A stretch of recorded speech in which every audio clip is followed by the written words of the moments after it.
खबरों में बने रहने के लिए बेल आइकन दबाएं और फर्स्ट इंडिया न्यूज को सब्सक्राइब कीजिए।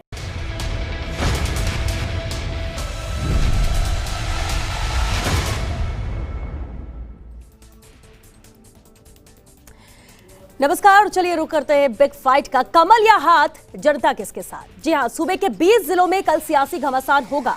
90 निकायों में मतदाता अपनी शहरी सरकार चुनेंगे। एक नगर निगम, 9 नगर परिषद और 80 नगर पालिकाओं में बोर्ड सदस्यों के चुने जाएंगे। लेकिन निकाय की रण में 9,930 उम्मीदवारों ने ताल ठोकी है। प्रत्याशियों के साथ साथ बीजेपी और कांग्रेस के दिग्गज नेताओं की भी साख दांव पर है। यही कारण है कि मतदाता को अपने पक्ष में करने के लिए दोनों दलों ने अपनी पूरी ताकत झोंक दी है। लेकिन फिर भी सवाल बरकरार है कि कमल या हाथ, जनता किसके साथ?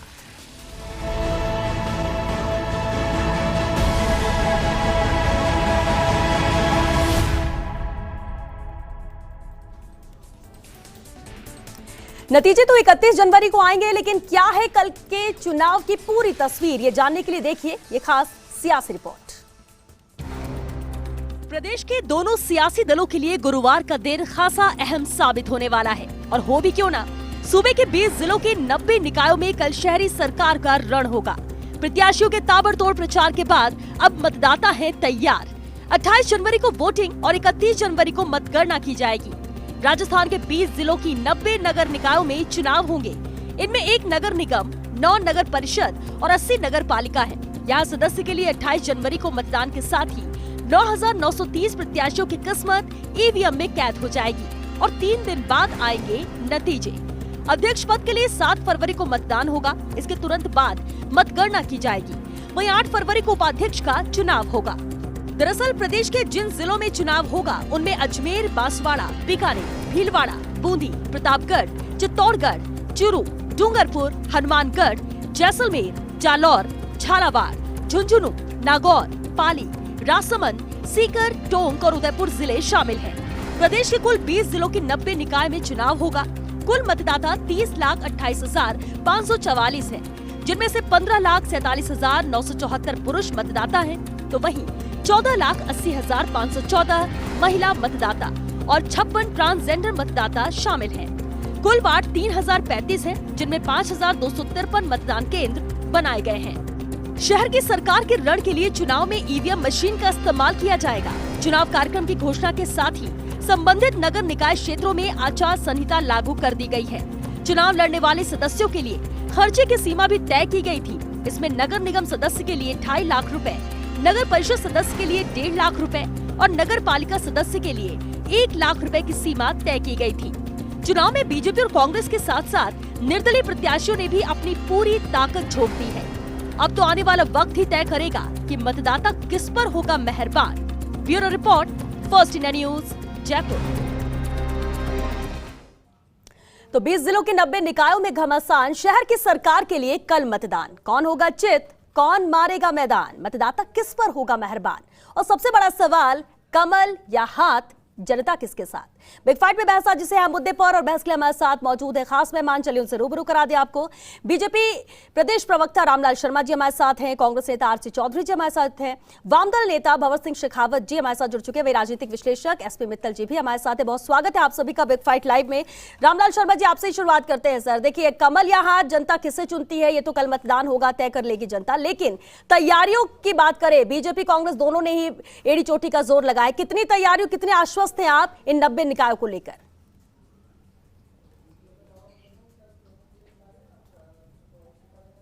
देखिए श्वेता जी, पिछले 2 साल के अंदर कांग्रेस सरकार ने ऐसा कोई काम नहीं किया कि जो जनता इनको मत दे। लेकिन ये अपने तुष्टिकरण की राजनीति के आधार पे, ये अपने परिसीमन को जिस तरीके से इन्होंने किया, सारे नियमों को ताक में रखकर परिसीमन किया गया। किस तरीके से पूरा राजस्थान जानता है कि भारतीय जनता पार्टी के जो वार्ड थे, वो जो वार्ड उनके थे, उनको 3 वार्डों को मिलाकर 1 वार्ड किया गया। इनका 1 वार्ड जो था कांग्रेस का, उसको 3 टुकड़े किए गए। तो हो सकता है कि अंकों के गणित के अंदर तो ये महारत हासिल है, क्योंकि राजनीति का इनको बहुत पुराना अनुभव है, उस आधार के ऊपर करेंगे। लेकिन मैं ये कह सकता हूं कि जनता निश्चित रूप से कल जो मतदान करेगी वो भारतीय जनता पार्टी की पूर्ववर्ती सरकार की जो विकास की योजनाएं थी, उन योजनाओं के ऊपर मोहर लगाएगी। और इस 2 साल के अंदर जो कांग्रेस सरकार की असफलता है, उन असफलताओं का एक तरीके से विरोध दर्ज कराने का उस मतदान के माध्यम से जनता काम करेगी, क्योंकि पिछले 2 साल के अंदर सरकार ने एक भी काम ऐसा नहीं किया कि जिसको वो गिना सके, जिसके आधार पे वोट मांग सके। ठीक है, और इसी का फायदा आपको लगता है कि बीजेपी को मिलेगा और जनता इसलिए बीजेपी के साथ 90 निकाय में जाएगी। ठीक है, ठीक है रामलाल जी। आरसी चौधरी जी, अभी आपने सुना रामलाल जी ने क्या कहा। फोकस एक बात पर था बार बार कि 2 साल में सरकार ने कुछ नहीं किया, जनता ने सब कुछ देखा है और जनता वोट कास्ट करेगी बीजेपी के को ही सिर्फ इसी आधार पर। श्वेता जी, इस लोकतंत्र की सबसे बड़ी खूबसूरती है, देश के पूर्व प्रधानमंत्री राजीव गांधी जी ने इन लोकल जो निकाय चुनाव है उनको संवैधानिक दर्जा देके संविधान के अंदर जो 14वां संशोधन करके जो दिया था, कल पूरे जो मतदाता हैं वो मतदाता अपने मत का प्रयोग करके शहर की सरकार चुनेंगे। लेकिन लोकतंत्र के अंदर एक सत्तारूढ़ दल होता है, दूसरा विपक्ष होता है। लोकतंत्र के अंदर भारतीय जनता पार्टी के जो प्रवक्ता है और विधायक हैं, उनका जो वक्तव्य है उनकी हताशा ये दिखा रही है कि जिस प्रकार से हमने प्रीसीमन करके लोगों की गवर्नेंस के लिए जो छोटे वार्डों का जो गठन किया, उन गठन के अंदर भी इन्हें तुष्टिकरण नजर आता है। आज 2 साल के कार्यकाल के अंदर ये एक भी प्रश्न उठाने के लिए इनके पास में कोई ऐसा कोई स्रोत नहीं था जिसमें वो एक अंगुली उठा सके। ये जानते हैं कि गत जो निकाय के जो चुनाव है उसके अंदर कांग्रेस पार्टी के ऊपर शहरी मतदाताओं ने बहुत ज्यादा विश्वास किया है, क्योंकि वो जानते हैं जिस प्रकार कोरोना की वैश्विक महामारी के अंदर जब पूरा देश कोरोना की लड़ाई लड़ रहा था, गांव के जब शहर के लोगों ने जब अपना रोजगार खत्म करके आए थे घर, तो सबसे ज्यादा निवाले की, रहने की, उनकी तमाम जो सुविधाओं की जो व्यवस्था की थी वो कांग्रेस पे भरोसा जताया। मैं आज से गुजारिश करना चाहता हूं कि भारतीय जनता पार्टी के नेता एक भी नहीं बता सकते हमने सत्ता के विकेंद्रीकरण का काम किया। देखिए, मैंने आपको बोलने के लिए मैंने आपको बोलने में योगदान नहीं दिया था। ये कल जनता तय कर देगी, वो जनता तय करेगी। और आप पार्टी के मुख्य प्रवक्ता हैं और मुख्य प्रवक्ता होकर आप 2 चीज नहीं कह सकते। आप सिर्फ परिसीमन का अंगुल उठा सकते हैं और तुष्टिकरण की राजनीति आपका ध्येय है। इस तुष्टिकरण की राजनीति को इस प्रदेश की और देश की जनता ने नाकाम किया है। वो मुद्दों पे चर्चा करना चाहती है, विकास पे चर्चा करना चाहती है और विकास के आयाम जो बढ़े हैं उनका नतीजा कल भारतीय जनता चलिए, आप दोनों ने जो बातें कही है, आरसी चौधरी जी, रामलाल जी, आपने कहा, रामलाल जी बात सुनिए सर, एक मिनट आरसी जी की बात सुनिए। चलिए ठीक है, आपने आरसी जी आपने कहा कि 2 साल में सरकार कोई काम नहीं किया, जनता देख रही है, बीजेपी के साथ जाएगी। आरसी जी कह रहे हैं कि 2 साल में सरकार ने जो काम किए, खासतौर से कोविड काल में जो काम किए, उसके आधार पर भी जनता देख रही है सरकार कैसा काम कर रही है और इसलिए कांग्रेस के साथ जाएगी। लेकिन भंवर सिंह जी, जनता देख रही है, बहुत कुछ होती है चीजें, मुद्दे होते हैं जो जनता की नजर में होते हैं जब निकाय के चुनाव होते हैं। 90 निकाय है, छोटी बात नहीं है। बीजेपी कांग्रेस दोनों ही अपनी जीत के दावे यहां पर करती नजर आ रही हैं, लेकिन वो कौन सी एक बात है जो जनता सबसे ज्यादा ख्याल रखेगी, ध्यान देगी कल होने वाले मतदान पर? देखिए, इस समय जो है महंगाई से सबसे ज्यादा जनता त्रस्त है जी। आम आदमी की रसोई का बजट पूरी तरह से बिगड़ गया है। इसके ऊपर काम करने की बहुत बड़ी जिम्मेदारी केंद्र सरकार की बनती है। केंद्र सरकार लगातार इस पर कोई काम नहीं करके बजट को बिगाड़ने का ही काम कर रही है। पेट्रोल 100 रुपए लीटर पहुंचा दिया, इसका मतलब है डीजल 85 रुपए लीटर, 90 रुपए लीटर। तो आज इससे सारी महंगाई बढ़ चुकी है, हर चीज की महंगाई बढ़ गई है। दालों की कीमतें 100 रुपए के पार हो चुकी है। यहाँ पे तेल आप देखिए, जो अडानी प्रोडक्ट है, जो सोयाबीन का तेल, उसका अब 1 महीने में 500 रुपए पीपे के ऊपर बढ़ गया है। आम आदमी का खाना मुश्किल हो रखा है। क्या कर रही है केंद्र सरकार? वो तो उसके बस में है ना, अडानी जी तो उनके ही आदमी है। उन्होंने क्या कर दिया? कौन सा प्रोड्यूस किया? विदेशों से तेल मंगाया, उस पर 500 रुपए 15 लीटर पर कमाना पिछले 1 महीने में शुरू कर दिया इन लोगों ने, और सरकार की कोई गतिविधि नहीं है। पेट्रोल के दाम रोज बढ़ते हैं, क्या रोज मजदूरी बढ़ती है आम आदमी की? आम आदमी इतना परेशान है। आज बेरोजगारी की दर 27% है भारत के अंदर। आज वो केंद्र सरकार क्या रोजगार देने के कोई काम करिए ना, स्टेट गवर्नमेंट से कुछ हो रहा है। यहाँ की भी जो देना चाहती है वो हाईकोर्ट में रुकती है, कभी कहाँ रुकती है। तो बेरोजगारों को रोजगार मिलना बहुत जरूरी है। और सबसे बड़ा रोटी का सवाल खड़ा है। लोग सामूहिक आत्महत्याएं कर रहे हैं इस समय, सबसे बड़ी देखने की बात है। परिवार सहित लोग कर्ज में दबके और सामूहिक आत्महत्या, अपने बच्चों के गले काट रहे हैं और उनकी हत्या कर रहे हैं। महंगाई का मुद्दा रहेगा, महंगाई इतना बड़ा मुद्दा इस समय है, और रोजगार दूसरा बड़ा मुद्दा है। ये 2 मुद्दे ऐसे हैं जो आम आदमी को प्रभावित कर रहे हैं। और हर घर में आप देखिए 27% बेरोजगारी की दर है वर्तमान में। ये तो कल के डाटा आए हुए पत्रिका के अंदर मैंने देखा है। तो ये जो हालत चल रही है ये अच्छी नहीं है देश के अंदर। दोनों सरकारों को मिलके अगर जनता की भलाई करना चाहते हैं तो ये मिलके करने का काम है। केवल आरोप लगा देना, ये कर देना, वो करना, इससे कुछ नहीं होने वाला है। ये आप अपनी राजनीतिक रोटियां सेकते रहोगे, जनता तो मर मर रही है, कभी काम होते ही नहीं है काम मिलके। कुछ होता नहीं देखिए, है, ये उम्मीद अपनी भले हर रात- कोई कहे कि वो तो मिलकर कहते हैं, करना हम अच्छे हैं, चाहिए, हम अच्छे हैं, अरे भाई क्या सत्ता अच्छे पक्ष हो और आप? विपक्ष को मिलकर साथ आना चाहिए, बड़े मुद्दों पर उनका समाधान करना चाहिए, लेकिन ये होता नहीं है, फिर चाहे केंद्र में हो या फिर राज्य में हो। बातें जरूर की जा सकती है, लेकिन एसपी मित्तल जी राजनीतिक विश्लेषक हैं, एसपी मित्तल जी हमारे साथ जुड़े हुए हैं। एसपी मित्तल जी, इससे पहले भी देखिए चुनाव बहुत हुए, निगम की हम बात कर लें या दूसरे चुनावों की बात कर लें, साख दांव पर रहती है, कई मंत्रियों की साख दांव पर रहेगी। कल के चुनाव के मद्देनजर बीजेपी के कई दिग्गज नेताओं की साख दांव पर रहेगी, क्योंकि इसके बाद फिर उपचुनाव भी होने हैं विधानसभा के 4 सीटों को लेकर, और तैयारियां जोर शोर से चल रही थी। लेकिन कमजोरी दोनों पार्टियों के लिए क्या हो सकती है और क्या मजबूती रहेगी इन दोनों पार्टियों के लिए जनता को अपनी ओर आकर्षित करने के लिए कल के मतदान को लेकर? श्वेता जी, जैसे अभी आपने अपनी रिपोर्ट में बताया कि जो 90 निकायों के जो चुनाव होने जा रहे हैं उसमें प्रदेश के 30 लाख मतदाता भाग लेंगे। ये बहुत अच्छी बात है। और इसके साथ ही जो मेरा ऐसा मानना है कि जब ये 31 जनवरी को इसके परिणाम आएंगे तो इसका जो असर है वो जो 4 विधानसभा के जो उपचुनाव राजस्थान में होने वाले हैं पिछले 1-1.5 महीने बाद ही, उन पर इसका व्यापक असर पड़ेगा। अब रहा सवाल ये कि दोनों राजनीतिक दलों की स्थिति क्या है, तो मैं आपको बताना चाहता हूं कि जो कांग्रेस का संगठन है वो उसकी ब्लॉक कमेटियां और उसकी जिला कमेटियां भंग पड़ी हुई हैं और अभी सिर्फ प्रदेश नेतृत्व के हाथ में ही पूरा प्रदेश का संगठन है। ऐसी स्थिति में निकाय चुनाव के अंदर ब्लॉक स्तर पर या वार्ड स्तर पर कांग्रेस ने क्या रणनीति तय की होगी, मुझे इसकी इसका देखना पड़ेगा। लेकिन मैं आपको अजमेर का एक उदाहरण जरूर देना चाहता हूं कि पूरे 90 निकाय चुनाव के अंदर अजमेर नगर निगम होगा जिसमें एकमात्र जगह यहाँ चुनाव होगा। उसके अंदर मैं बताना चाहता हूं कि 80 वार्ड है अजमेर नगर निगम के अंदर, उसमें से 6 वार्डों के अंदर कांग्रेस के प्रत्याशी खड़े ही नहीं हुए। 3 वार्डों में कांग्रेस ने खुद खड़े नहीं किए जो मुस्लिम बहुल्य वार्ड थे, और 3 वार्डों में कांग्रेस के प्रत्याशी नामांकन दाखिल नहीं कर सके। इससे हम अंदाजा लगा सकते हैं कि क्या नाम से कांग्रेस की स्थिति जो वार्ड स्तर पे वो क्या होगी। दूसरा उदाहरण मैं आपको किशनगढ़ का देना चाहता हूं। किशनगढ़ के अंदर जो वहां के जो विधायक है, निर्दलीय विधायक सुरेश टाक, वो प्रदेश के अंदर अशोक गहलोत जी की सरकार को समर्थन दे रहे हैं, लेकिन किशनगढ़ के जो 60 वार्ड हैं उसके अंदर उन्होंने 41 वार्डों में एक प्रगति मंच बनाकर अपने उम्मीदवार खड़े कर दिए। तो ऐसी स्थिति के अंदर मुझे लगता है कि कांग्रेस ने कहीं ना कहीं जो रणनीति इसको अपनानी चाहिए थी वो अपने नहीं अपनाई। सवाल उठता है कि किशनगढ़ के अंदर जब सुरेश टाक को नहीं रोका जा सका तो पूरे प्रदेश के जो 90 निकाय हैं उनके चुनाव में क्या हो रहा होगा। रहा सवाल भारतीय जनता पार्टी की बात, तो निसंदेह भारतीय जनता पार्टी के पार्षद पद के लिए बहुत आकर्षण है, लेकिन उसके साथ ही भारतीय जनता पार्टी में बगावत है। जो 90 निकायों के चुनाव हो रहे हैं उसमें कई वार्ड ऐसे हैं जहां भारतीय जनता पार्टी के उम्मीदवार को बाकी उम्मीदवार से मुकाबला करना पड़ रहा है। तो भारतीय जनता पार्टी में बगावत है। इस भारतीय जनता पार्टी इस बगावत को कैसे निपटती है ये अब 28 कल पता चलेगा।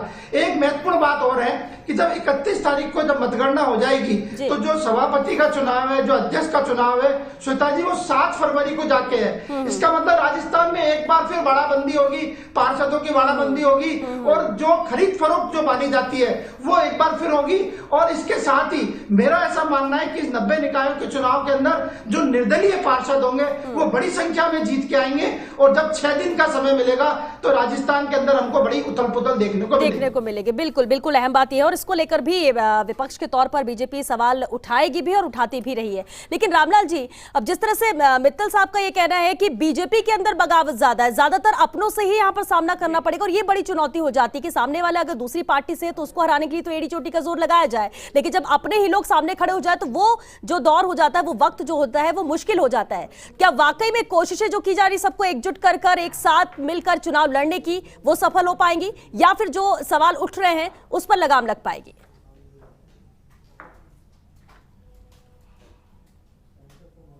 देखिए श्वेता जी, अभी जो मिथिलेश जी ने जो विश्लेषण किया उसके अंदर मैं सहमत हूं, और उन्होंने एक बात ये कही कि कांग्रेस का सिर्फ प्रदेश का ढांचा है, उसके अलावा नीचे इनका कुछ भी नहीं है। न इनके जिला कमेटी बनी हुई है, न इनके ब्लॉक कमेटियां बनी हुई है, उनका कोई नहीं है। इनके विधायक ही इनका पूरा संगठन को संचालित करने का काम करें। भारतीय जनता पार्टी डॉक्टर सतीश पुनिया जी के नेतृत्व के अंदर प्रदेश की टीम बनी हुई है, जिलों की टीम बनी हुई है, मंडलों की टीम बनी हुई है, और यहाँ तक कि हमारी समन्वय समिति भी बनी हुई है, मंडल की समन्वय समिति बनी हुई है, हमारे जिले की समन्वय समिति बनी हुई है, और समन्वय समितियों ने ही बैठ के तय किया है। प्रदेश की ओर से कोई टिकटों का निर्णय नहीं हुआ, जो समन्वय समिति के अंदर सहमति बनी उन सहमतियों के आधार पर ही टिकटों का वितरण हुआ है। लेकिन श्वेता जी, ये लोकतंत्र है, इस लोकतंत्र में महत्वाकांक्षा कई कार्यकर्ताओं की रहती है, क्योंकि ये छोटा चुनाव है, और छोटा चुनाव में महत्वाकांक्षा होने की वजह से कई जगह निर्दलीय उम्मीदवार के रूप में भी हमारे पार्टी के कार्यकर्ताओं ने नॉमिनेशन किया था, लेकिन बहुत से कार्यकर्ताओं को हमने समझाइश करके उनको विड्रॉ कराने का काम किया है। लेकिन मैं इस चीज को स्वीकार करता हूं कि कुछ स्थानों के ऊपर हमारे निर्दलीय पार्षद का इंडिपेंडेंट चुनाव वो लड़ रहे हैं। हमारी कोशिश यही रही थी कि नॉमिनेशन वापस लेने के समय तक पार्टी के कार्यकर्ताओं को, अधिकार को हमने विड्रॉ कराने का काम किया। और कई जगह स्थिति ये भी है कि कांग्रेस ने जिस तरीके से चाल चरित्र चेहरे को दिखाने का काम किया है वो पूरी राजस्थान की जनता जानती है। अभी आरसी चौधरी जी कहते हैं कि कोविड में हमने सबसे बेस्ट काम किया। अरे आरसी चौधरी जी, आपके विधायकों ने किस तरीके से तुष्टीकरण करके अपने अपने चहेतों को अनाज वितरण करने का काम किया था, वो तो राजस्थान की। चलिए ठीक है, यानी आप कह रहे हैं कि नीचे तक बीजेपी मजबूत है, अपनों को मना लिया जाएगा और जीत को लेकर आश्वस्त है। ठीक है रामलाल जी, जवाब हम आरसी जी से भी ले लेते हैं। आरसी जी, अभी जिस तरह से मित्तल साहब भी ये कह रहे थे, अजमेर में क्या कांग्रेस गंभीर नहीं है? 3 जगह नामांकन के लिए नहीं पहुंच पाए, 3 जगह कैंडिडेट नहीं खड़ा किया, या फिर जीत को लेकर कॉन्फिडेंस ही ओवर कॉन्फिडेंट है कि नहीं यहाँ पर जीत कांग्रेस की होनी तय है? श्वेता, मैं सबसे पहले कहना चाहूंगा, मित्तल साहब ने जो बात की चर्चा की, राजस्थान कांग्रेस के अध्यक्ष आदरणीय गोविंद डोटासरा जी ने पूरी प्रदेश की कमेटी के साथ में चर्चा करके और सब जिलों के प्रभारी बनाए, नगर निकायों में गए और वहां पे जाके लोगों से, लोकल जो नेता थे उनसे चर्चा करके और संगठन के जो लोग थे उनसे संवाद करके सर्वसम्मति से बनाने का एक प्रयास किया। निश्चित रूप से कहीं पे किसी अगर वार्ड के अंदर हमारे 1 या 2 ऐसे प्रत्याशी हैं जो दोनों ही एक समकक्ष पे खड़े हो सकते हैं, तो उन्होंने किसी रणनीति के तहत में वो निर्णय लिए। मैं दूसरी गुजारिश ये करना चाहूंगा कि भारतीय जनता पार्टी के प्रवक्ता बार बार एक बात का जिक्र करते हैं, तुष्टीकरण तुष्टीकरण, क्योंकि भारतीय जनता पार्टी की राजनीति का आधार यही रहा है। लेकिन देश के 130 करोड़ लोग और इस निकायों के 30 लाख मतदाता ये जानते हैं कि वो मुद्दों पे चर्चा करने वाले हैं। ये जानते हैं कि हमारे मुख्यमंत्री ने सत्ता का विकेंद्रीकरण करके और जो 71A के तहत जो निकाय की जो भूमिका, जो परिवर्तन का जो अधिकार है वो हमने लोकल निकायों को दिया। हमने जो मुख्यमंत्री जन आवास योजना है, चाहे राजीव गांधी आवास योजना है, चाहे उनकी स्ट्रीट लाइट्स के द्वारा वहां पे अंधेरा मिटाने की बात है, तमाम ऐसे मुद्दे हैं जिन मुद्दों पे हमने की। भारतीय जनता पार्टी के इतने प्रदेश के वरिष्ठ प्रवक्ता हैं और बार बार व्यवधान डाल के ये बता रहे हैं कि वो मेरे मुद्दों का जवाब नहीं दे सकते, लेकिन मैं उनका साधुवाद करना चाहूंगा कि उन्होंने एक बात सही बोली थी। उन्होंने कहा कि भारतीय जनता पार्टी में सिर्फ अकेले सतीश पूनिया चुनाव लड़ रहे हैं, उसके अलावा इनकी जो समन्वय समिति है उसके बहुत से पदाधिकारी नहीं आते। ये आप जाने, आपका काम जाने, और हम साधुवाद देना चाहते हैं सतीश पूनिया जी को, क्योंकि पार्टी ने उनका दायित्व दिया और वो रिपोर्ट कार्ड तो सबका तैयार होता है, रिपोर्ट कार्ड तो सबका तैयार होता है, फिर चाहे मंत्री हो जिनके क्षेत्र में चुनाव होने जा रहे हैं, या फिर बीजेपी के दिग्गज नेताओं जो लगातार डटे हुए हैं। ठीक है बाबर जी, चलिए ठीक है रामलाल जी, सर मुद्दे पे बात करते वक्त खत्म हो रहा है और आरोप और प्रत्यारोप। चलिए ठीक है बाबर जी, अभी आपने कहा महंगाई का मुद्दा है, निकाय। आरसी जी मेरी बात सुनिए सर, आरसी जी रामलाल जी ठीक है ना सर, आपने बात कह दी अपनी।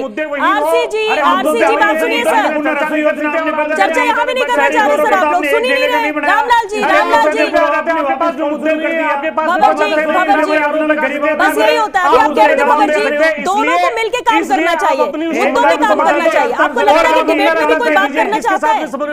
देखिए मैं आपको बता दूं, मुद्दों पे काम करना चाहते ही नहीं, सरकार भी नहीं चाहती, डाइवर्ट करती है हर जगह पर। आज हकीकत में पेट्रोल के दाम इतने हैं, बैठ करके इस पे बात करनी चाहिए। आज सेस लगा हुआ, रोड सेस हटा देना चाहिए। रोड सेस, कितने रोड के सेस लोगे आप? टोल ले रहे हो सारी रोड पे चलने का हमसे, फिर आप रोड सेस भी पेट्रोल में ले रहे हो, डीजल में ले रहे हो। अरे भाई बंद कर दो ना, आप तो कितने साल तक लोगे? अटल बिहारी वाजपेयी ने रोड सेस लगाया था और आज तक चल रहा है। बंद कर दो इसको थोड़ा सा। जनता को कितना मारोगे आप? दुनिया में पड़ोसी के यहाँ 55, 51 रुपए, 45 रुपए ये डीजल पेट्रोल मिल रहा है पड़ोसी देशों में। लेकिन बाबर जी जनता की याद तो इलेक्शन में ही आती है ना, वोट ही तो जरूरी है, उसके बाद कौन सुनता है? कौन सुनता है? कोई भी पार्टी को कौन सुनता है? कौन ध्यान दे रहा है? वोट भी पड़ जाएंगे, निकाय के पड़ गए, जयपुर नगर निगम के पड़ गए, जनता तो उसी हालत में रहनी है। तो बात सही आप ठीक कह रहे हो, क्योंकि जनता की समस्याएं जस की तस रहती है, चाहे भारतीय जनता पार्टी का शासन बना लो, चाहे कांग्रेस का बना लो, कोई नीतियों में अंतर नहीं है। सवाल उठते भले दोनों की बराबर एक सी है। ठीक है, क्योंकि वक्त भी खत्म हो रहा है। लेकिन मित्तल साहब, कहीं ना कहीं मंत्रियों की प्रतिष्ठा भी दांव पर रहेगी। 90 निकाय है, सबके अपने अपने क्षेत्र है, कहां से कितनी जीत दर्ज करा पाते हैं। अगर हम कांग्रेस की बात करें तो बीजेपी के दिग्गज भी लगातार मैदान में है, रैलियां कर रहे हैं, संबोधित कर रहे हैं कि यहां पर वोट ज्यादा से ज्यादा बीजेपी को मिल सके, लेकिन मंत्रियों की साख दांव पर रहेगी इस चुनाव में। नहीं श्वेता जी, बिल्कुल सही बात है कि मंत्रियों की साथ दाव पड़ेगी। जो जिस जिले से मंत्री है, स्वाभाविक है उसकी जिम्मेदारी बनती है कि वो कांग्रेस के उम्मीदवारों को जिताए। लेकिन हम ये देख रहे हैं कि अभी जो पिछले भी जैसे पंचायत के चुनाव हुए थे, उसमें अधिकांश मंत्रियों के इलाकों के अंदर क्या नाम से कांग्रेस को हार का सामना करना पड़ा है। और अब चूंकि 90 निकायों के चुनाव हो रहे हैं, तो स्वाभाविक रूप से मंत्रियों की प्रतिष्ठा दांव पर है। और इसके साथ ही जहां तक भारतीय जनता पार्टी का सवाल है, इसमें कोई दो राय नहीं कि भारतीय जनता पार्टी ने अपने पर्यवेक्षक भी नियुक्त किए और उनका जो मंडल स्तर पर संगठन है वो भी उनका मजबूत है। और लेकिन जैसा कि मैंने बताया कि भारतीय जनता पार्टी को बगावत के दौर से गुजरना पड़ रहा है। और मुझे लगता है कि जहां तक कांग्रेस का सवाल है, तो कांग्रेस शायद इस फिराक में रहेगी कि जब 31 जनवरी को जब उसके परिणाम आ जाएंगे, तो जो निर्दलीय उम्मीदवार होंगे उनको लेके शायद मित्तल साहब, क्योंकि वक्त खत्म हो चुका है। बहुत शुक्रिया आप सभी का इस चर्चा में शामिल होने के लिए। तो मतदाता किस पर मेहरबान होता है? बीजेपी के साथ जाता है, कांग्रेस के साथ जाता है? कौन से उसके लिए मुद्दे अहमियत रहेंगे या फिर कैंडिडेट अहमियत रखता है? सब कुछ कल तय हो जाएगा जब कल सुबह 8 बजे से वोटिंग होगी। और चलिए बिग फाइट में फिलहाल